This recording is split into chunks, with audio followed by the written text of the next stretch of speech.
lingkungan masyarakat, yaitu tentang subtema 4. Dan hari ini anak-anak akan belajar tentang beberapa hal, yaitu kita lihat dulu ya. Yang pertama, anak-anak akan menyebutkan kalimat penolakan yang baik di dalam sebuah dongeng. Yang kedua, anak-anak akan menyelesaikan soal cerita mengenai pengurangan.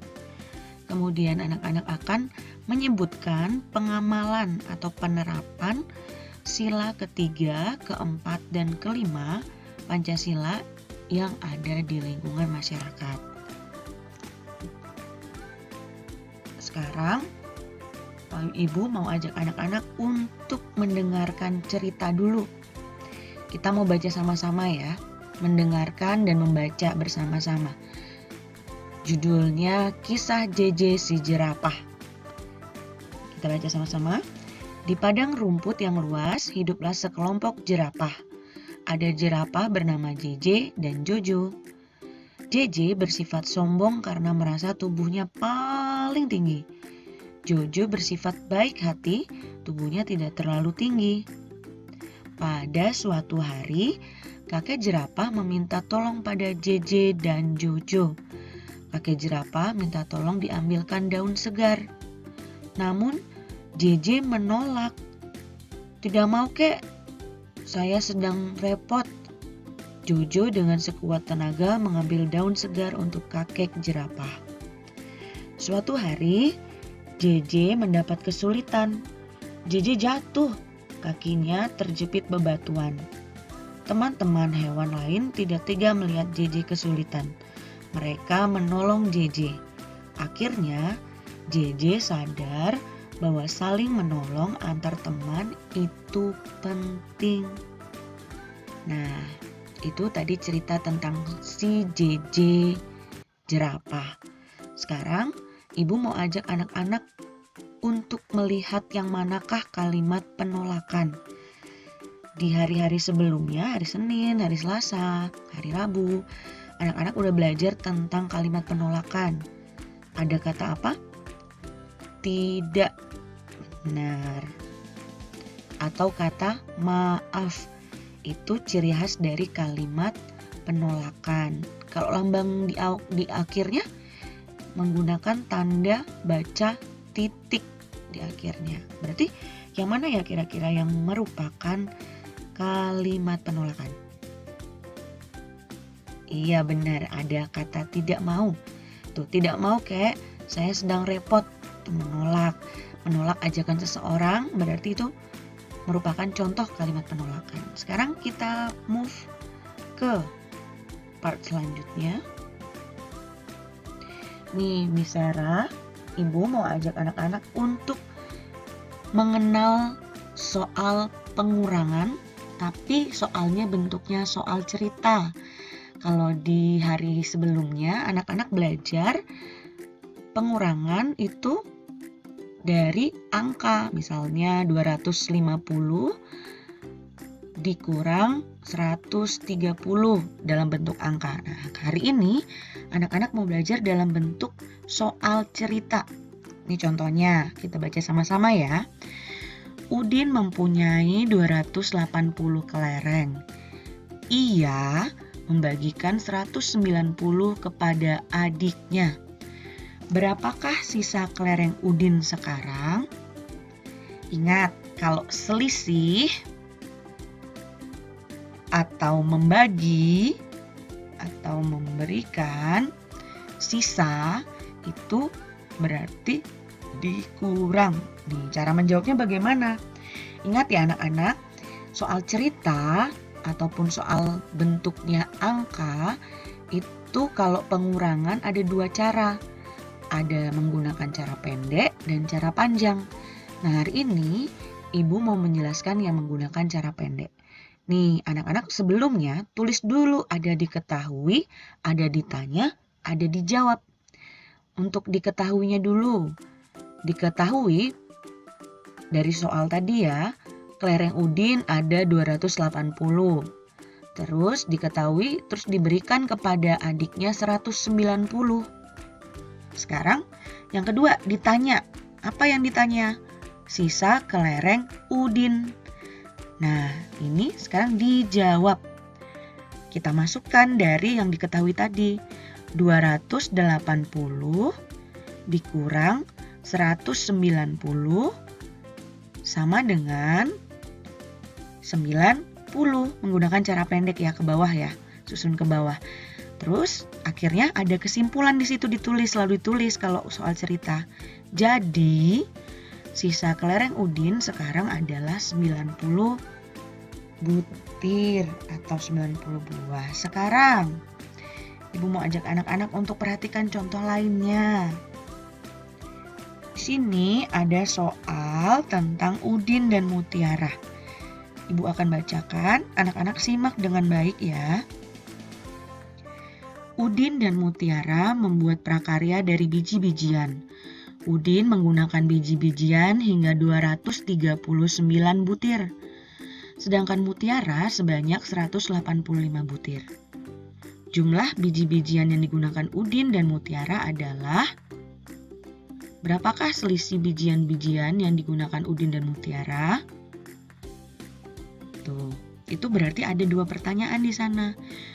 Jumlah biji-bijian sama berapakah selisih biji-bijian? Ingat, di pertemuan sebelumnya Ibu sudah jelasin bahwa kalau jumlah itu berarti ditambah atau dikurang? Ditambah. Kalau selisih itu dikurang. Berarti ada pertambahan atau penjumlahan dan ada pengurangan. Ini bisa dilihat di sini, dijelasin dengan tabel supaya anak-anak bisa lebih mudah melihatnya. Banyak biji-bijian digambarkan dengan kubus satuan di bawah ini. Ini ada Udin, ada Mutiara. Ini punya Udin tadi dibentuk dalam bentuk kubus. Ada 239, benar, 200-an, 30-an, dan 9 satuan. Sekarang yang punya Mutiara dijabarkan.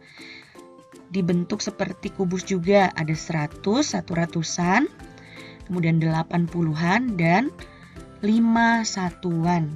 Nih, jadi jumlahnya ada berapa ya? Kita lihat penyelesaiannya bagaimana.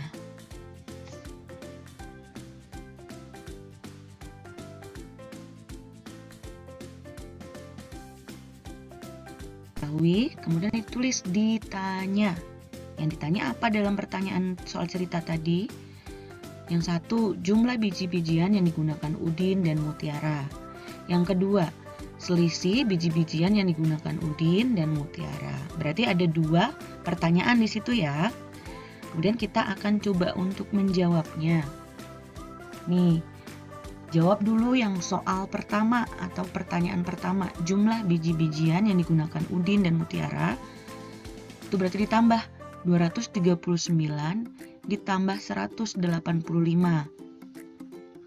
Di sini ditambah berarti ya. 9 ditambah 5, 14. Simpan 1 di sini. Jadi 1 tambah 3, 4. 4 tambah 8, 12. Terus simpan lagi 1 di sini. Ditambahkan ke sini jadi 1 ditambah 2, 3. 3 tambah 1, 4. Jadi jumlahnya ada 424. Kita kasih tarik kesimpulan. Jadi jumlah biji-bijian yang digunakan Udin dan Mutiara adalah 424 butir. Sudah selesai soal pertama. Sekarang soal yang kedua. Selisih. Selisih berarti dikurang. Tulis dulu angkanya. 239 dikurang 185. Nih, caranya adalah seperti ini. Kurangkan mulai dari satuan dulu ya. 9 dikurang 5 sama dengan 4. Benar. Sekarang coba lihat yang puluhannya. 3 dikurangi 8. Bisa nggak 3 dikurangi 8? Enggak. Jadi kita mau pinjam 1 dari ratusan. Jadi ini karena dipinjam 1, jadi dia 13 dikurangi 8. sama dengan 5.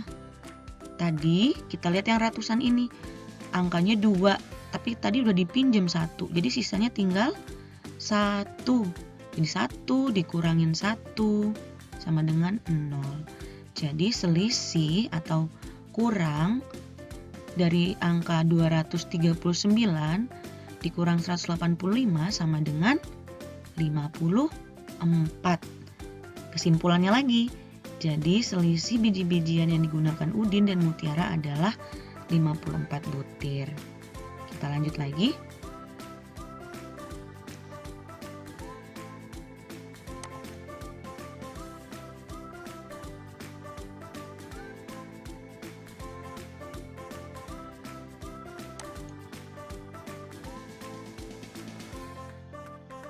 Nih, di sini anak-anak akan diajak untuk mengenal beberapa contoh dari penerapan atau pengamalan sila ketiga, keempat, dan kelima yang ada di lingkungan masyarakat.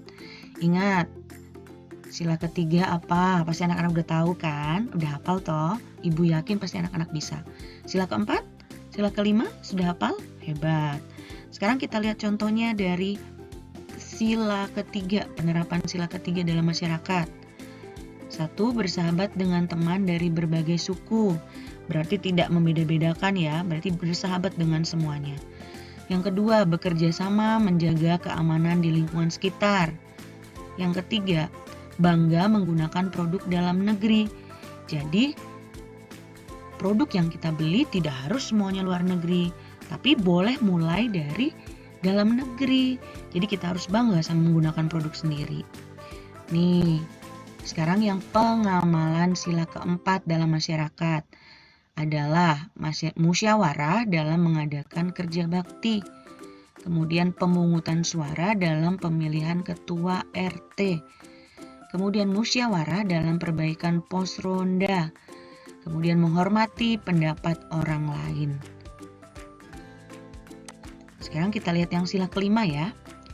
Sila kelima dalam masyarakat, contohnya apa sih? Rajin menabung, terus apa lagi? Membantu korban bencana dengan tidak memilih-milih. Jadi semua rata, semua kalau mau dibantu, semuanya dapat gitu. Nah, yang ketiga adalah saling membantu di antara teman.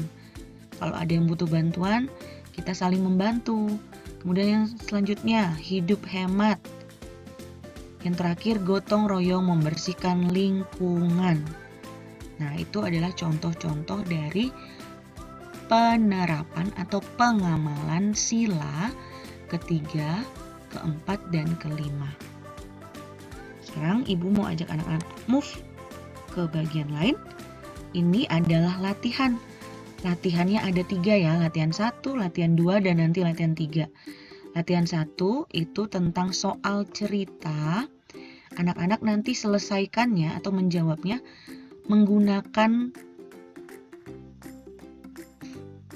cara yang sudah Ibu kasih tahu sebelumnya. Berarti ada diketahui, ada ditanya, dan ada dijawab.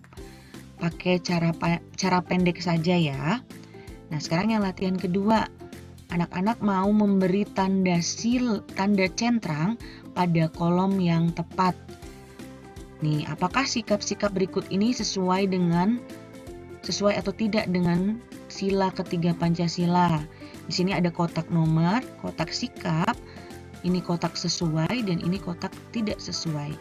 Anak-anak nanti boleh buat dulu soalnya di buku tulis tematik yang latihan 1 juga ya, di buku latihan tematik. Jadi dibuat soalnya, terus baru dicentrang salah satu, nggak dua-duanya. Diperhatikan sikapnya ya, misalnya melakukan ronda, menjaga keamanan bersama-sama itu sesuai dengan sila ketiga atau tidak. Kalau sesuai dicentrang, kalau tidak sesuai dicentrang, tidak sesuai. Bisa ya? Nah, sekarang latihan yang ketiga. Nih, ada gambar di sini. Anak-anak perhatikan dulu. Gambar apa itu? Kalau sudah, ada pertanyaan nih. Menurutmu, manakah kalimat penolakan yang dapat menjaga kerukunan? Soalnya cuma satu aja ya. Yang ini tidak usah ditulis, yang digambar. Langsung masuk ke sini aja. Yang merupakan kalimat penolakan yang dapat menjaga kerukunan adalah, baru disertakan kalimatnya apa, misalnya ya. Misalnya kita bergotong royong, misalnya gitu, ditulis di buku tulis tematik seperti itu. Tapi nanti anak-anak disimak lagi, kata-katanya dibaca lagi.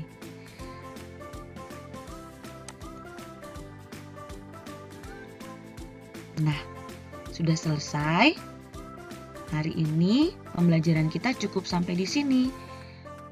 Good luck, dan nanti kalau misalnya ada kesulitan boleh tanya Ibu Sera. Terima kasih. Bye-bye.